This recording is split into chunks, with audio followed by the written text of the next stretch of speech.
Hello, you're watching News Mongolia and MNB World. I'm your host, Untitled Chapter. Our top story: art exhibition of 10 galleries opened in Ulaanbaatar. Inclusive library event launched at the Ulaanbaatar Public Library. The election of the president of the Mongolian National Olympic Committee has been postponed due to the resignation of the commission members. For other news, stay tuned.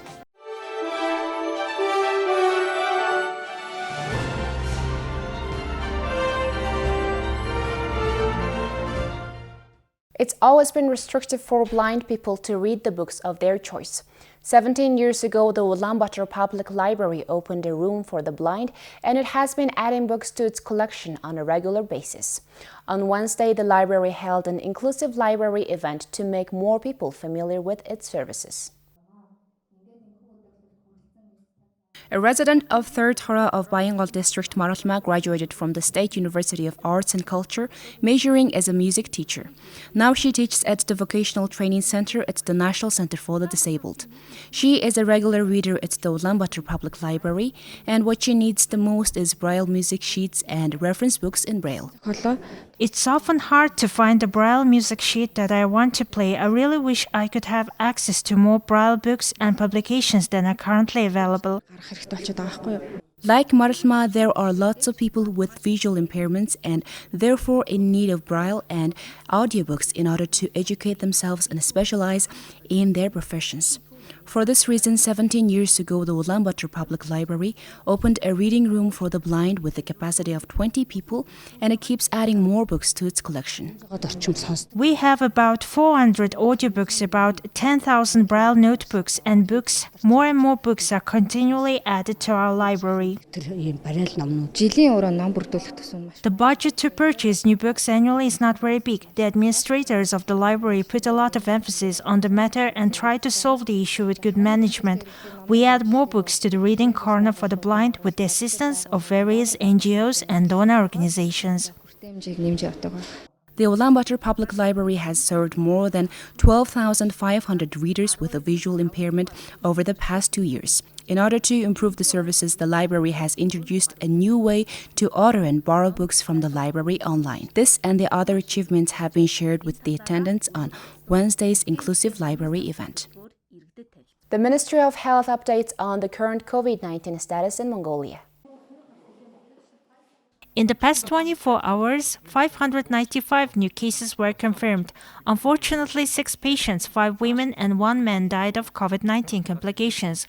All new cases were confirmed domestically, out of which 383 were confirmed in Ulaanbaatar, 212 were confirmed in the rural provinces. At hospitals nationwide, 9,032 COVID-19 patients are being treated. Out of them, 3,595 show mild symptoms of illness and 202 are in critical condition. Additionally, over 20,000 patients are being treated at home under supervision. As of now, 2.2 million people, or 69% of the population, have had one shot of COVID-19 vaccine, 2.1 million, or 66%, second dose, and 17% of the population has received the booster shot so far. Our next story: art exhibitions of 10 galleries have opened in Ulaanbaatar. Details are in the following report. Works that are presented in the exhibitions are of high technology. Artists have noted that displaying photographies, portraits, paintings in an open area highlights the essence of these works. They also highlighted that these art exhibitions are a comprehensive event that connects artists, galleries, and the public.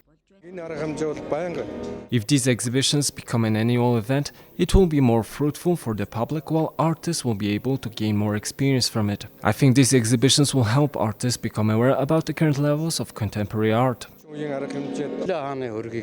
I have drawn the portrait of Kublai Khan from my own perspective. The other work is Queen's Conversation, which depicts a conversation between a Mongolian queen dressed in traditional Mongolian clothing.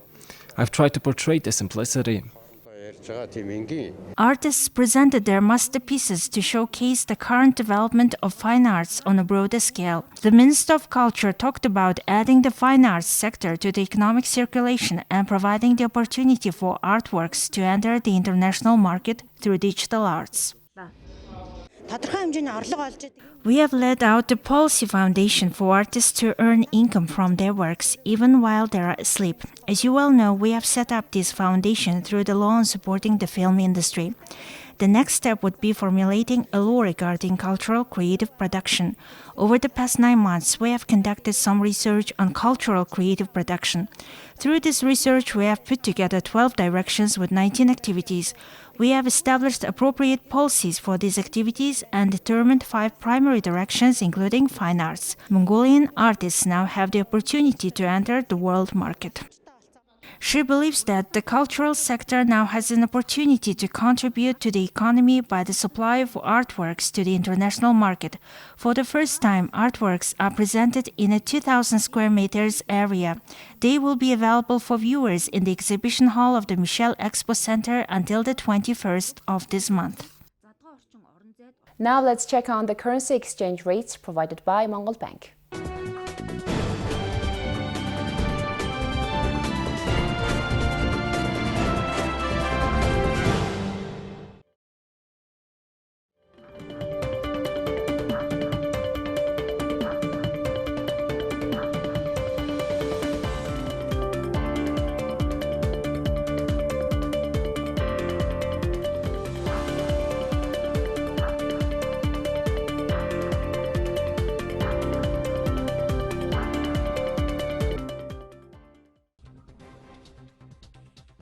Former Minister of Foreign Affairs and Mongolian Ambassador of Mongolia's permanent mission to the United Nations, Mukhorgiltsint, has been elected to serve as a member of the International Law Commission of the United Nations for the 2023-2027 term. The election for membership was held during the 76th session of the UN General Assembly in November 2021 in New York City. Ambassador Mukhorgiltsint is an experienced diplomat, politician, and lawyer. He served as Mongolia's foreign minister twice and minister and deputy minister for justice and home affairs, and was elected to parliament 4 times. While serving in parliament, Ambassador Mukhorgiltsint drafted and co-drafted many fundamental pieces of legislation, including civil, criminal, corporate, labor, and land codes. Ambassador Mukhorgiltsint is the first ever Mongolian member of the International Law Commission.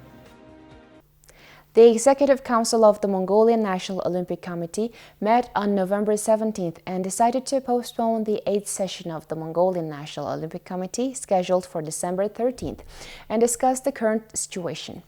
The Executive Board of the Mongolian National Olympic Committee has decided to hold an extraordinary meeting of its members on December 20th, 2021. The meeting will announce a new date for the session and establish a new independent election commission.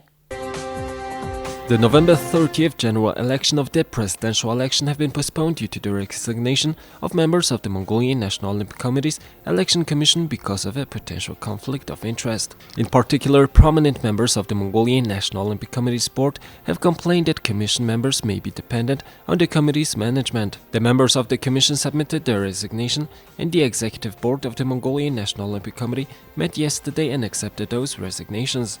Ulaanbaatar, acting president of the Mongolian National Olympic Committee, said that a resolution was issued to convene an extraordinary meeting of the committee in accordance with the rules of the Mongolian National Olympic Committee.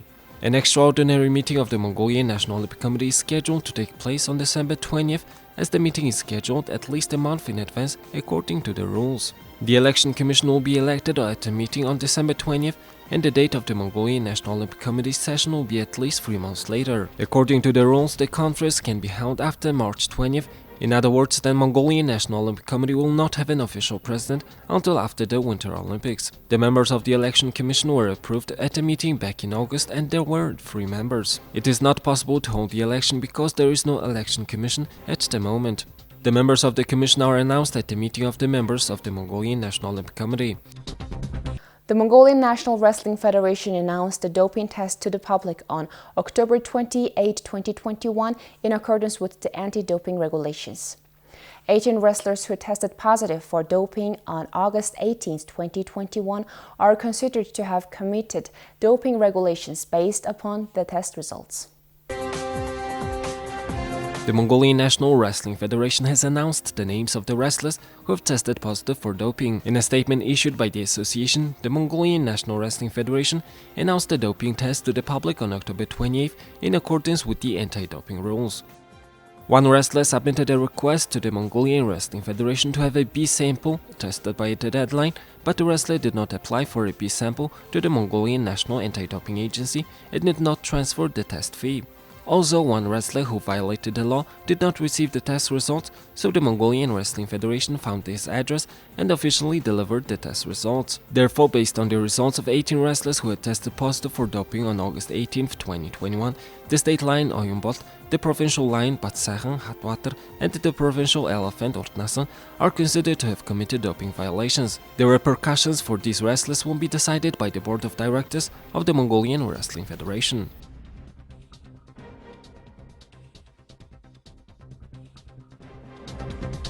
And here's the weather forecast for major cities around the world.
Well, that's it for today. Thank you for staying with us on News Mongolia.